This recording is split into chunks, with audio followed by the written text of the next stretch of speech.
Working with layers is really a fundamental skill in Illustrator, and it's for organizing things. If you never work in layers, no one will ever know when they look at your final design. But as a designer, it makes sense that you're always super organized with your designs.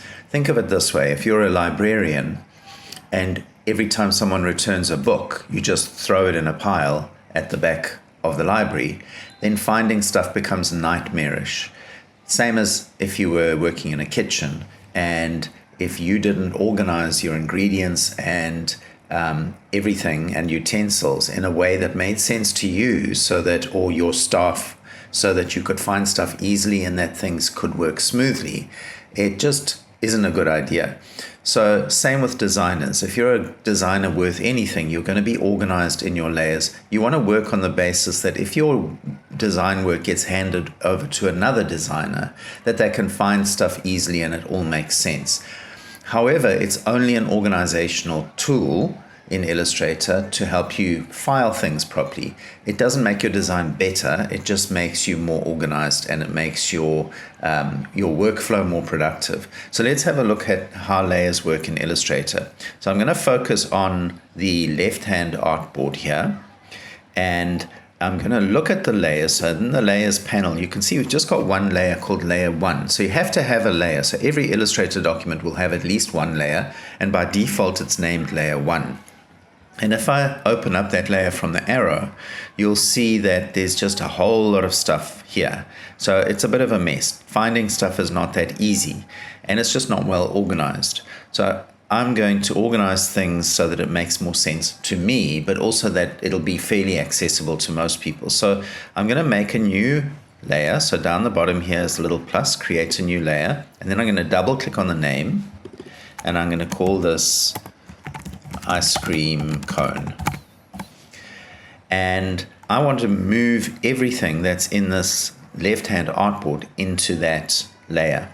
So with my selection tool and making sure nothing is locked, so over here lock is grayed out, nothing is locked, I'm going to select the whole thing, and you'll see that what happens is a little color chip appears on the right hand side of layer 1. And if I open up layer 1, you'll see that there's color chips next to everything that is selected. So if I drag that little color chip up to the new layer, which is color coded with red here, all of those things that were selected are now in that layer. And just to confirm that, if I click on this little eyeball, I can hide a layer, or I can hide the contents of a layer. So I can confirm that yes, everything has been moved to that ice cream cone layer. Now I can also have sub-layers. So within a layer, I can have layers that live in that layer. So it makes sense that I'm a little bit more organized than just having everything for the left-hand artboard in one layer. I'm going to make a sub-layer. So I'm going to click here, create new sub-layer. There it is. And I'm going to call this background. And I'm going to select this stuff here. And I'm going to drag this color chip to the background. Okay, now it's at the top of everything because that's just the way new sublayers work, as they go to the top unless you have something selected. Okay, so now I'm going to hide that layer because I'm done with it. Now I want to make, so going back to ice cream cone, I'm going to make a new sublayer, and I'm going to call this one cone. And I'm going to select this cone, and I'm going to drag that little color chip down to the cone sublayer. And then I'm going to hide that sublayer. Next, I'm going to make a sublayer, and I'm going to call it vanilla plus sprinkles. Okay, vanilla plus sprinkles. And I'm going to select everything in the bottom here. I want to make sure that I don't accidentally select top, so shift to subtract that. So now I've got everything that makes up my vanilla ice cream, and I'm going to drag that little color chip down there. So now I can hide that. And finally, I'll make a sublayer, and I'll call it caramel plus sprinkles, and all of this stuff will go into there. So now I've got, if I start showing my sublayers here, I've got background, I've got cone, I've got vanilla plus sprinkles, and I've got caramel plus sprinkles.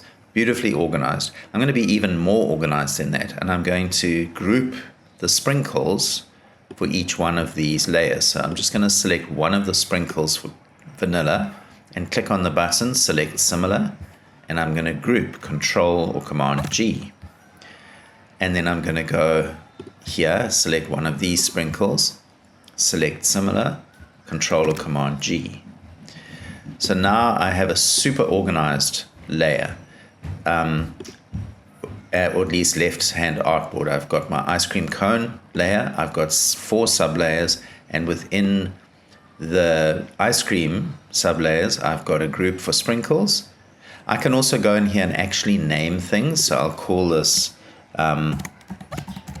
caramel ice cream. I mean, now I'm probably being a little bit over the top with my organization, but that's fine. I've got these objects here. So if you want to select an object in a layer, you click on this little circle and it becomes a donut. And then you can just hold down Control or Command and select other things.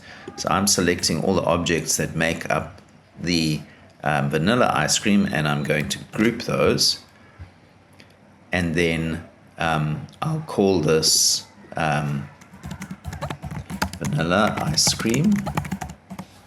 And this group I'm going to drag up here above. And I'm going to call this sprinkles.